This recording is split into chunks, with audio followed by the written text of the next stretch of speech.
At my husband's funeral, my son Daniel stood at the podium with a trembling voice and thanked another woman. "She was the one who was truly family to us," he said. At that moment, all eyes in the room turned to the woman in the front row, the one in the fitted dress and perfect makeup, with delicate tears resting in her eyes. And me, the real wife, the mother. I sat off to the side, unnoticed, invisible.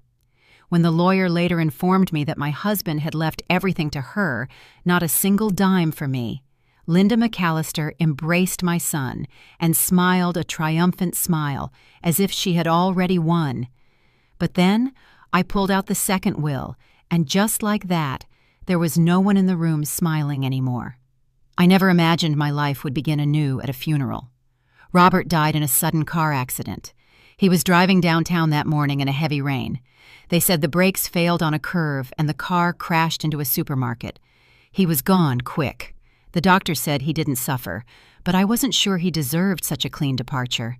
We had been married for 40 years. I used to think our marriage, while not romantic, was at least solid. Like one of those old houses weathered by storms, worn on the outside, but still standing. I gave up my career to tend to every corner of our home. He always said, "I can take care of you. You don't need to work." And I believed him. I naively thought it was some kind of love. At the memorial, I wore his favorite charcoal gray wool coat and stood by the chapel entrance greeting guests. The wind whipped, my fingers were numb. Still, I smiled, doing my best to make sure his farewell was dignified and orderly. Robert cared so much about appearances, about what other people thought of him. Even in his death, I found myself maintaining that neat facade for him. Daniel was at the podium. He's our only child. He turns 33 this year and is a back-end engineer for a tech company. He wore a sharp, dark suit. His face was solemn, and his voice was as steady as always. After reading a tribute to his father, he paused, and his eyes reddened. "There's someone I want to give a special thank you to," Daniel said, his voice a little shaky. The room fell silent. I clutched my handbag in my lap, my knuckles turning white. I thought he was about to say, "My mother." In that moment, I could almost hear it forming in his throat, that long-awaited acknowledgement. 40 years of companionship, dedication to the home, nights spent at the hospital, all the quiet sacrifices.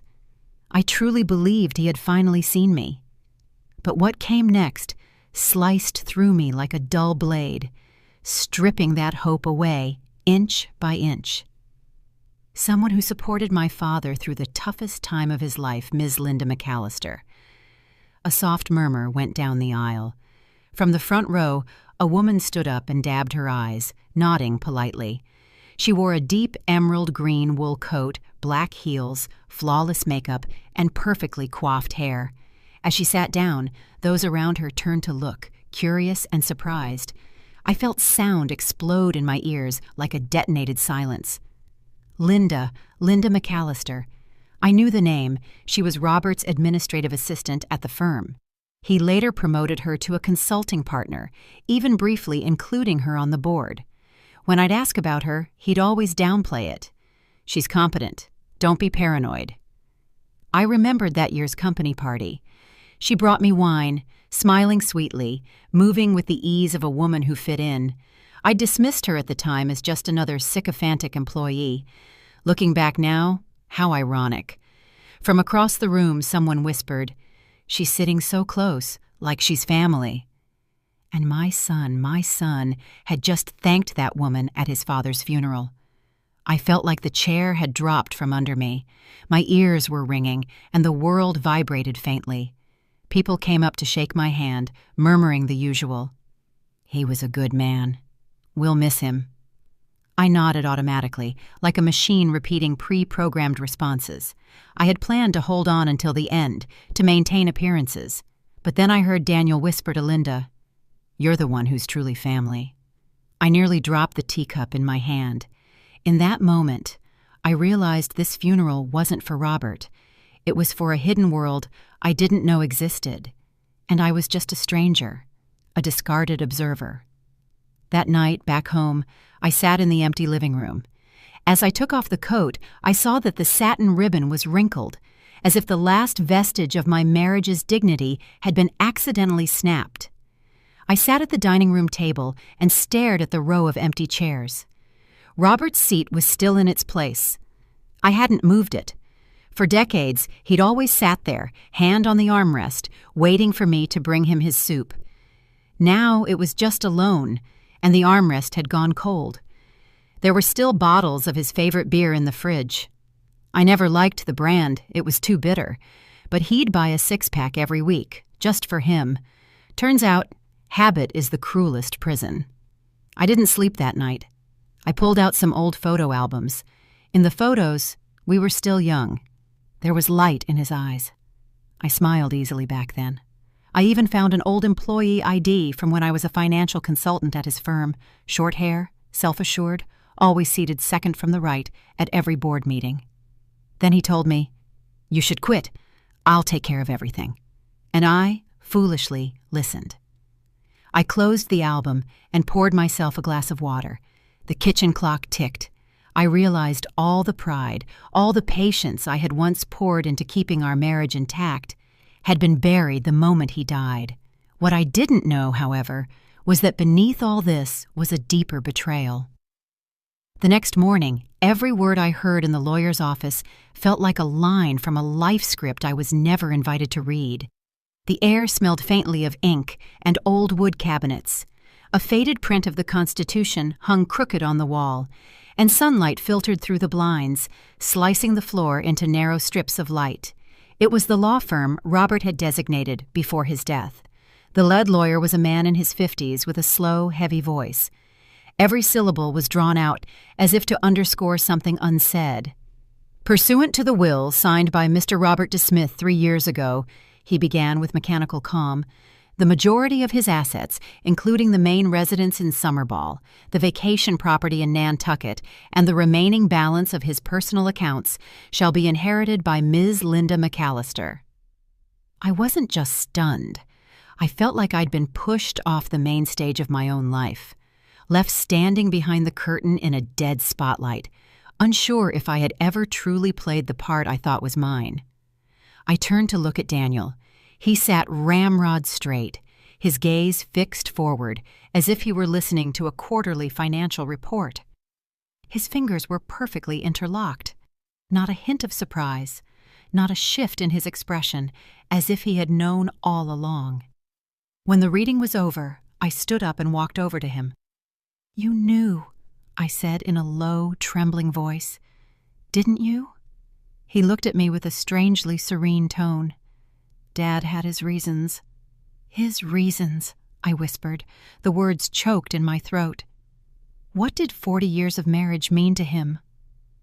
Daniel was silent for a moment, then said, "He worked hard his whole life. Linda was there for him. She understood him." He lowered his voice almost apologetically. "You didn't." In that moment, I saw it clearly. Not only had I lost my husband, I was losing my son. He wasn't defending his father's memory. He was redrawing the family tree and erasing me from the map. When I got home, I stood in the driveway for what felt like an eternity, the weight of my handbag numbing my arm. I went into the bedroom and opened Robert's closet. His shirts, ties, and wool vests were still perfectly arranged with that familiar scent of refined decorum. But what lies were woven into those fibers? When did he decide I was no longer family?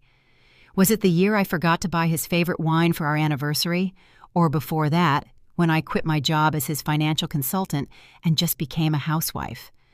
I started searching through the drawers for proof I wasn't crazy. Old ledgers, photos, receipts, old business cards. In the kitchen drawer, I found a folder of letters Robert had kept. One was from the Nantucket Property Management Company. The date was 6 years ago.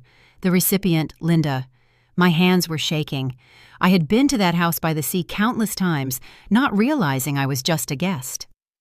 That afternoon, I walked across the street to visit Giselle, our longtime neighbor. She was a widow in her late 70s, with a sharp memory and a garden brimming with roses. When I mentioned Linda's name, her face stiffened. "Linda, wasn't she the one Robert would take to those symphonies?" she asked, raising an eyebrow. You didn't go with them? I forced a smile. My mouth was dry. I never really liked social events much. Giselle shifted in her seat. Oh, I always thought they were an item. She's been on this street several times. One year she helped Robert put up the Christmas lights. I froze. That Christmas, I was stuck upstairs with a swollen knee. Robert had told me a neighborhood boy had helped him. Do you remember when they started getting close? I asked. Giselle stirred her tea, thinking, at least 10, maybe 15 years ago. I remember seeing her around here when you were away taking care of your sister. I thought she was some cousin or something. 15 years. I sat in Giselle's sunroom feeling like a stranger who had walked into the wrong house. All these years, I had managed our retirement budget down to the last penny. I had chosen his bathrobes, scheduled his physicals, and even dipped into my parents' last savings to rescue his company during a cash crisis. And he had been building golden bricks for another woman's future out of my sight, out of my reach. Returning home, I finally found an old cardboard box in the basement filled with photos. There was Robert standing next to Linda at a company event. His hand rested gently on her arm, smiling a radiant smile like never before. He looked relaxed, younger, happier than he ever looked beside me. And in one photo, there was Daniel, barely 18 or 19, standing with them. His smile was nervous but not reluctant. One corner of the photo was marked out. I rubbed it gently with an eraser and uncovered a line written in pen. Our little family will be official one day.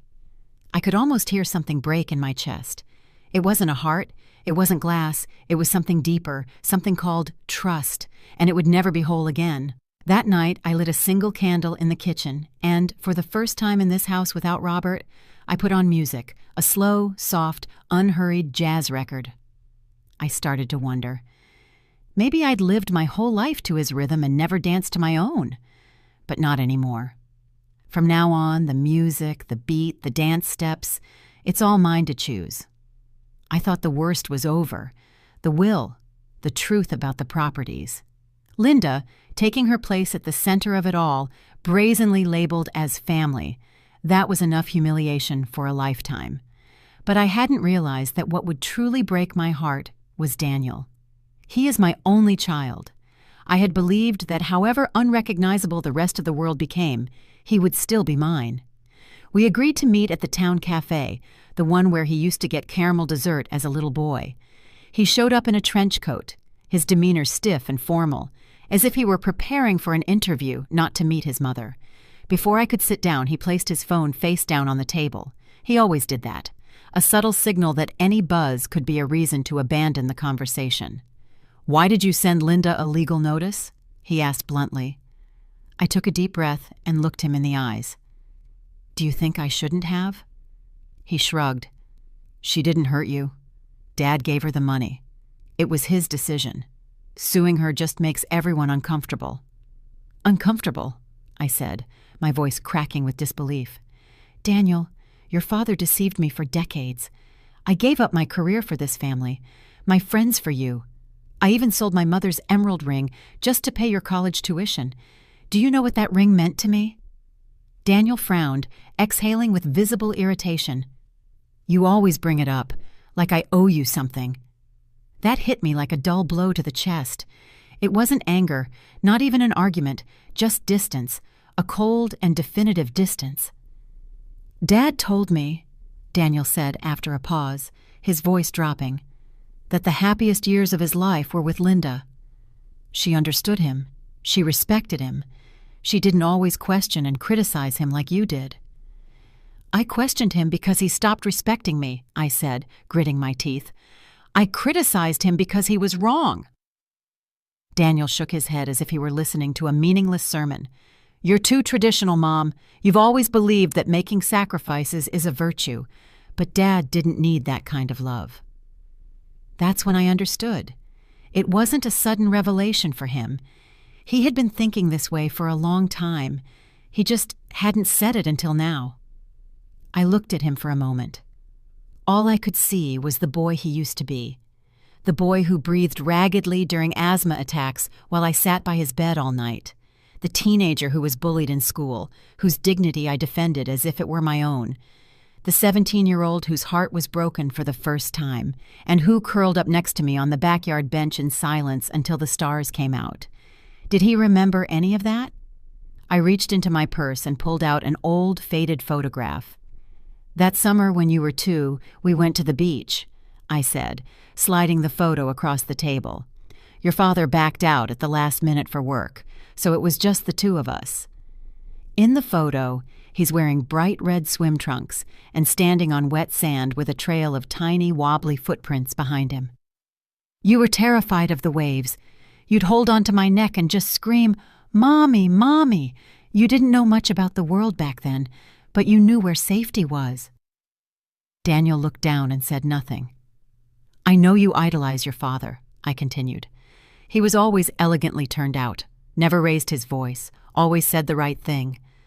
But did you ever think that maybe I set the foundation for that elegant man to exist?" He looked up. There were no tears, no remorse, just a flicker of hesitation. "Dad did what made him happy," Linda said. "She made him feel needed. You were just too strong." Too strong. That was what I was. I thought about those nights spent balancing overdue accounts, the afternoons I cooked with a fever, the years I held back tears at Robert's cold silences and kept smiling anyway. That's what he meant by too strong. I put the photo back in my wallet and stood up. My voice sounded calm, but it had a deep firmness. "You're right. I was too strong, and starting today, I'll save that strength for myself." Whatever he said after that, I didn't hear it. I walked out the cafe door into the parking lot. It had started to rain. The drops hit the windshield with a slow, relentless rhythm, an orchestra made entirely of silence. I slid into the driver's seat and wrapped my hands around the steering wheel, pausing for a long moment. I didn't cry. I didn't fall apart. I just sat there, realizing that what I had lost wasn't just a husband. I had lost my marriage, my family, even my son. But in that same breath, I understood something else. I could no longer wait for someone else to tell me who I was. It was time to live for myself. At first, I thought Linda was just a late-life accident in Robert's story, a calculated opportunist, a woman who slipped in through the cracks. But now I see things clearly. She was never an accident. She had planned everything. On a rainy afternoon, I sat at the kitchen table with a mug of cold coffee in my hands, looking at her public Facebook profile. Her profile picture showed her on the beach, smiling softly, the background edited with a tasteful blur, as if she didn't want anyone to see what was truly behind her. Her bio said, "Consultant in the architecture sector, lover of classical music and community service, grateful for life's tender company." I clicked on her photo albums. The first image, Robert was seated in a wicker chair holding a slice of lemon pie she had apparently made for him. The text said, "His smile is my favorite reward." The date stamp said it was 6 years ago, the same year I was bedridden with arthritis. Robert had told me then that work was overwhelming and he would be traveling a lot. I believed him. I thought he was simply evading the burden of caring for someone, but now I knew.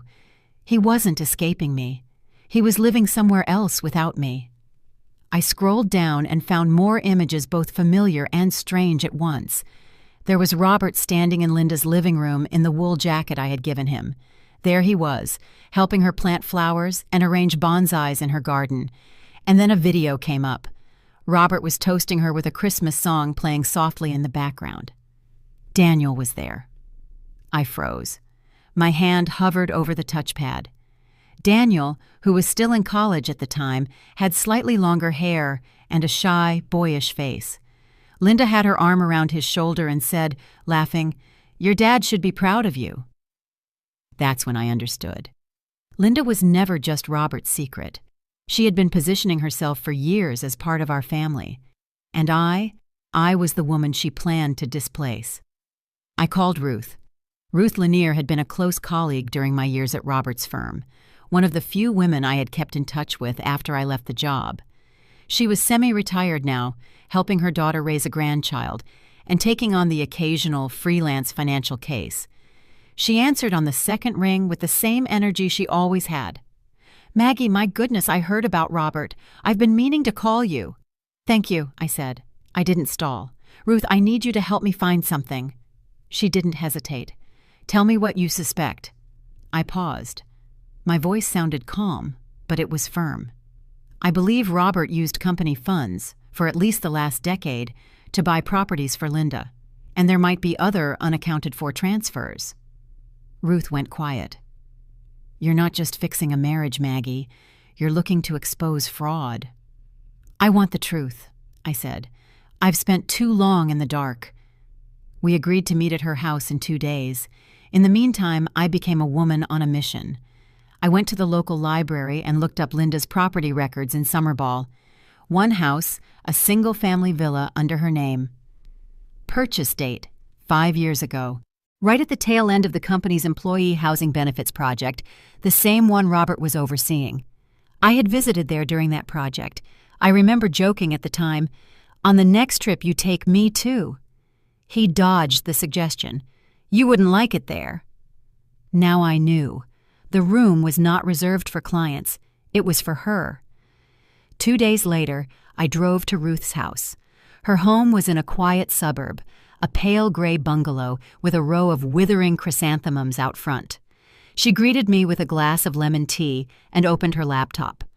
"I checked some archived payment records," she said, scrolling through 3 entries labeled "Outside Consulting Support." "But the beneficiary company is a shell. No physical office is listed." She zoomed in on one line. $50,000 paid the same month you were home recovering from surgery. My stomach twisted. Ruth looked at me with concern from behind her glasses. "Are you sure you want to go through with this? Most people would just prefer to let it go." I didn't answer. I just saved a screenshot of the file to my flash drive. On the drive home, I went slow. The sun hit the windshield hard, and the air smelled of early autumn.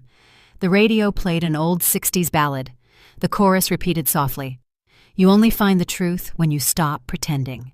Yes, only when you stop pretending do you begin to see clearly. Back at home, I sat in front of the computer and saved Linda's Facebook photos to a new folder. I named it Evidence. I was no longer the woman who buried her emotions behind a stove. I was Maggie Smith, the legal wife of Robert, the mother of Daniel, the one who had been edited out of her own life story, and the woman who was about to rewrite the ending. The second batch of documents from Ruth arrived just as I was wiping down the kitchen sink. Sunlight filtered through the blinds, casting clean stripes across the countertop. I paused for a second, with a rag in my hand, and thought that was how my marriage had been maintained. Tidy, silent, until the kitchen no longer felt like mine. The email subject was simple. 3 suspicious transactions. Key, preliminary legal feasibility assessment. I opened it. A few familiar PDF statements filled the screen. Ruth had annotated them. The company name, Quinte Consulting LLC. The account tied to Linda. The transfers, 3 payments totaling over $350,000, carefully staggered over 5 years, each one timed just outside the company's official audit cycles. She added a note. This sum lacks sufficient justification. Unless invoices for services of equivalent value can be produced, this is potentially a fraudulent gift. There it was. The proof. I felt a knot of resolve form in my chest. I knew what to do. That afternoon, I called a lawyer who specialized in fraud and corporate law. "I have a whole host of questions," I said, my voice steady and clear. "I believe my late husband systematically plundered his company to aid his longtime mistress." The lawyer was a woman named Michelle Robinson. She was in her mid-50s, and her voice on the phone was warm and no nonsense. She listened calmly as I talked. "You need to send me everything you have," she said. "Every document, every email, every photo." I hung up and started copying the files. When I was finished, I had over 50 documents. I printed everything out, arranged it neatly in a folder, and took it to her downtown law office. Her firm was in a glass skyscraper, and I took in the view of the Chicago skyline as I waited. When she walked in, she had a kind, professional smile. She had a sharp haircut that framed her chin and wore a perfectly fitted suit. She took the folder, flipped through it, and nodded. "We will go through this," she said. "I'll be in touch." "Thank you," I said, looking at her. She betrayed me, and my son helped her. I want her to pay back every last cent. Michelle pushed her glasses higher on her nose. "We will do our best." The next few months were a whirlwind of appointments, emails, and legal proceedings. We filed a lawsuit against Linda McAllister, and the case made waves. Robert's former firm, his lawyer, and even his estate became entangled in the case. Then there was Daniel. He took Linda's side. He was outraged. "You're destroying his memory," he said to me on the phone. "Daniel, your memory of your father is a fairy tale," I said.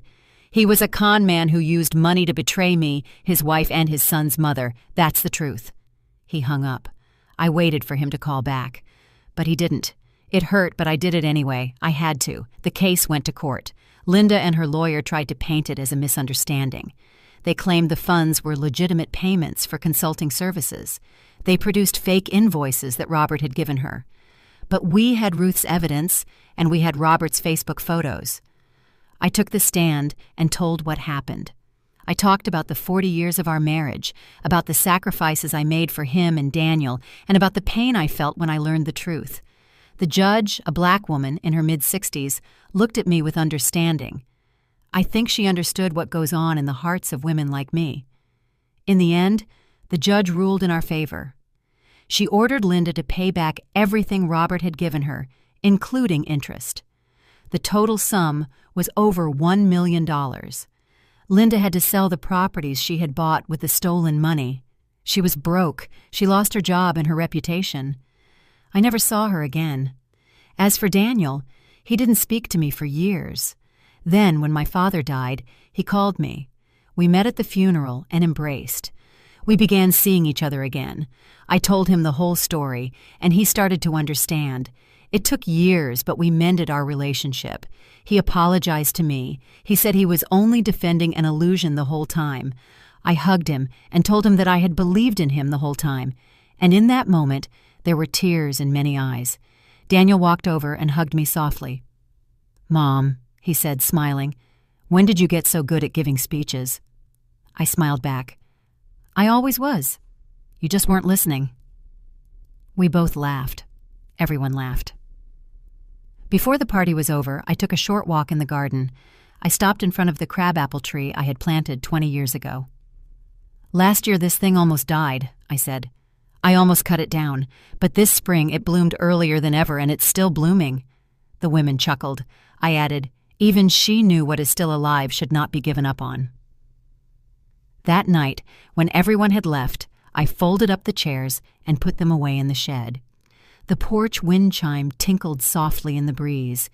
I turned to watch the sunset. It rested above the old maple tree at the end of the street, as if to say, "Who are you, really?" I took off my heels, walked barefoot into the house, hung up the dress, and went to bed.